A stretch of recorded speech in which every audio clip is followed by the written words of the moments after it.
Salut Maxime, effectivement, Code.store, enchanté. On est, euh, on est une petite start-up qui fournissons des outils pour les développeurs pour faire tout un tas de trucs, des microservices et surtout du GraphQL. On va lancer bientôt d'ailleurs un nouveau produit en exclusivité. Vous êtes les premiers à l'entendre. Ça s'appellera GraphQL Portal, qui est une API Gateway GraphQL. Et on va parler de trois sujets aujourd'hui. Comment développer un peu plus vite. Alors, c'est pas mal parce que le sujet fait un peu rebond au talk précédent, puisque c'était sur le Kubernetes. Nous, on va parler microservices, API, GraphQL, tout un tas de trucs et un peu de serverless. On a 15 minutes, donc on va aller vite, mais j'espère que ça vous passionnera. Le sujet, en tout cas, est intéressant. Alors, normalement, vous voyez mon écran. Alors, le sujet est un peu pompeux, 42 fois plus vite, mais bon, on va essayer de déjà faire 2 fois plus vite, ça sera bien. Le premier élément qui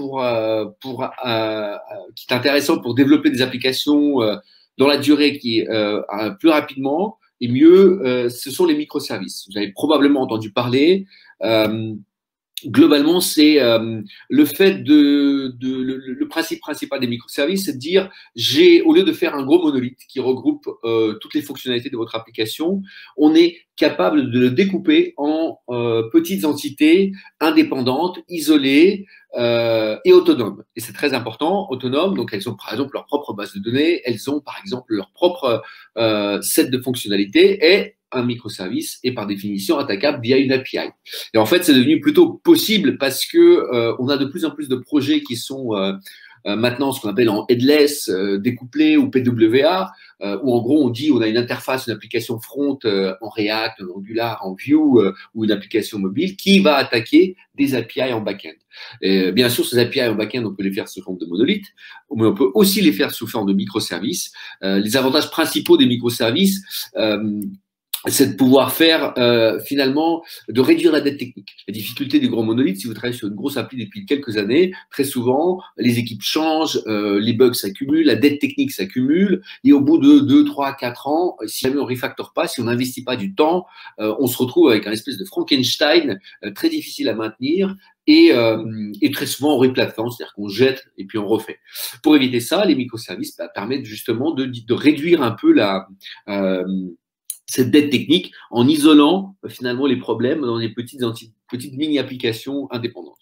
En fait, c'est pas nouveau. Déjà, dans les années 2000, on a eu l'explosion un peu de ce qu'on appelle la SOA ou le Service Oriented Architecture. C'est le fait de dire, bah tiens, l'application, au lieu d'avoir simplement un écran, une IHM, pourrait travailler aussi en API, se connecter à d'autres applications ou d'autres fronts, d'autres usages. Et puis les microservices, ce n'est qu'une évolution, c'est de dire, bah finalement, on découpe ce monolithe en petits morceaux. Ils sont donc isolés, très importants, autonomes, réutilisables, et puis ils sont plus résilients. Par exemple, chacun peut scaler de manière indépendante en fonction du trafic et de l'usage. On peut faire travailler plusieurs équipes en même temps. Vous avez probablement connu des projets difficiles, monolithiques, où vous devez faire travailler 3, 4, 5, 10 développeurs sur le même appli. C'est parfois compliqué. Si c'est découpé en morceaux, c'est ça. Il y a plusieurs façons d'organiser les microservices. On peut très bien orchestrer, c'est-à-dire que vous avez un peu un super microservice qui va recevoir toutes les requêtes de votre application et les renvoyer vers les bons microservices concernés. Donc ça, c'est de l'orchestration un peu sur le principe d'un load balancer. Et puis sinon, vous avez une autre approche beaucoup plus touchy, mais plus intéressante, ça s'appelle la chorégraphie, qui passe par un event broker. Là, l'avantage, c'est que tous les microservices s'abonnent, souscrivent à un event broker qui va permettre de recevoir et envoyer des messages. Par exemple, le service panier pourrait très bien s'enregistrer pour écouter le service paiement. Et si un paiement est successful, aller envoyer un message vers le service de commande.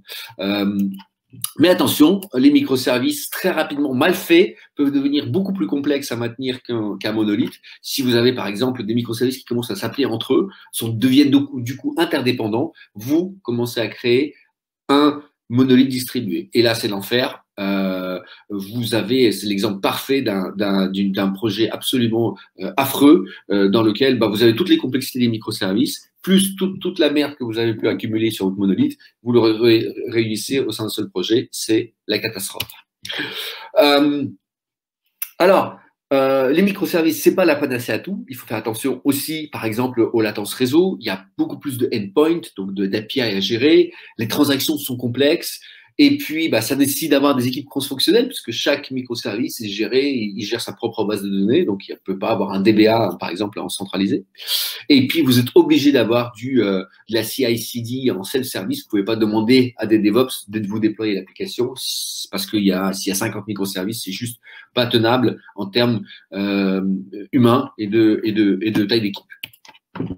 Enfin, je vais passer rapidement dessus sur la CI/CD. Peut-être ce terme vous est très familier, donc je vais aller rapidement dessus. Mais le principe, c'est simplement d'intégrer de manière continue votre code et de le déployer de manière continue en production. Je vous conseille d'aller voir GitLab CI/CD. Comme on est un peu pressé par le temps, je vais rapidement passer dessus. Le serverless, enfin, c'est très sympa, surtout pour les microservices. Pourquoi? Parce que il permet notamment de vous abstraire complètement de la partie infrastructure. C'est de dire j'ai du code, je le fais tourner et je me contrefiche comment ça fait pour scaler, comment c'est fait, quel serveur, comment ça se gère, les failovers et compagnie. Donc aujourd'hui, c'est un peu la tendance du marché, c'est de faire que du cloud natif. Et on a vu avec le talk précédent, Kubernetes, on est dans le cœur du serverless, c'est de pouvoir exécuter des pods et donc finalement de faire tourner du code de manière managée. Évidemment, vous avez aussi les options AWS, Google Cloud Platform ou Azure pour le faire tourner. Et l'avantage, c'est que vous pouvez faire plein de trucs très sympas, notamment avec Azure Function ou avec AWS Lambda. Vous pouvez faire de l'event-driven development, c'est-à-dire qu'il se passe quelque chose, un événement s'est produit, vous appelez une fonction Azure qui fait quelque chose, un traitement, qui stocke ça sur du stockage blob, par exemple, et qui peut éventuellement appeler d'autres. Et derrière, le fait que vous ayez uploadé une photo, par exemple, appelle d'autres fonctions, qui fait exécuter d'autres services, etc. Donc, vous pouvez construire toute une application faite de petits microservices, de fonctions exécutables et qui sont appelées en fonction des différents événements qui se passent dans votre application. C'est très sympa, ça permet de découper le problème en petits morceaux très simples et du coup beaucoup plus simplement développer plutôt qu'un gros monolithe dans lequel il faut tout comprendre. Enfin, un dernier mot sur les API. On a vu qu'avec le headless, le PWA, les architectures découplées, les API explosent. Avant, les API, c'était dire, voilà, j'ai mon Salesforce qui parle à mon Magento, j'ai mon Drupal qui parle à mon Akeneo, par exemple. Ah bien, avec le PWA, finalement, n'importe quelle application nativement propose déjà de l'API de base. Et donc, qu'est-ce qu'on a aujourd'hui en termes d'API moderne? On a le plus connu, que vous avez forcément utilisé, c'est REST. REST, ça utilise les URL finalement et la structure des URL pour faire les appels. Vous avez, si jamais vous avez besoin de gérer de la performance, par exemple de l'IoT ou du temps réel, gRPC. Les webhooks pour inverser l'ordre de l'appel. Par exemple, c'est non pas le client qui appelle le serveur, mais plutôt le serveur qui va appeler le client, dans les web chats par exemple. Et enfin, ce dont on parle aujourd'hui le plus, c'est GraphQL. C'est la révolution des API en ce moment. L'exemple le plus sympa pour comprendre GraphQL, si vous ne le connaissez pas encore, il faut vous y mettre dès aujourd'hui. C'est, voilà, donc en haut, vous avez un appel REST qui vous retourne un burger. C'est le développeur de l'API qui a décidé dans quel ordre, comment sont présentées les données et comment il faut les appeler. Avec GraphQL, plus du tout le cas. Vous, en tant qu'utilisateur, donc en tant que consommateur de l'API en front, vous faites des appels GraphQL et vous choisissez quelles données vous voulez récupérer et surtout vous choisissez aussi l'ordre dans lequel les données vous allez récupérer et c'est le serveur qui va aller chercher les bonnes données. Mais il y a d'autres avantages aussi. Vous avez donc la possibilité évidemment de faire des requêtes, query, avec des paramètres, choisir les champs que vous voulez récupérer. Vous pouvez faire des mutations, donc modifier, finalement, donc faire des écritures en base, en tout cas en back-end. Et puis vous aussi pouvez faire des subscriptions, donc vous abonner et écouter en cas de modification, par exemple, ou création d'un certain nombre d'objets, etc. La grosse différence de GraphQL par rapport à REST, c'est de définir aussi la structure des données échangées. Ce qui est difficile dans REST, c'est que le REST dit, voilà, tu peux appeler /produit/ ID. Par contre, ce qui est retourné, ça peut être du JSON, ça peut être du XML, ça peut être tout n'importe quoi. Et vous ne connaissez pas a priori ce qu'il y aura dedans.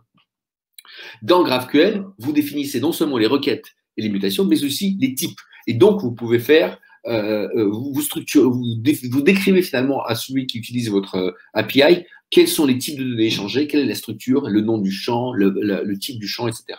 Et puis surtout, vous avez la possibilité de faire des choses très sympas. Par exemple, ici, on a un appel traditionnel, on va aller chercher des données REST sur les différents endpoints.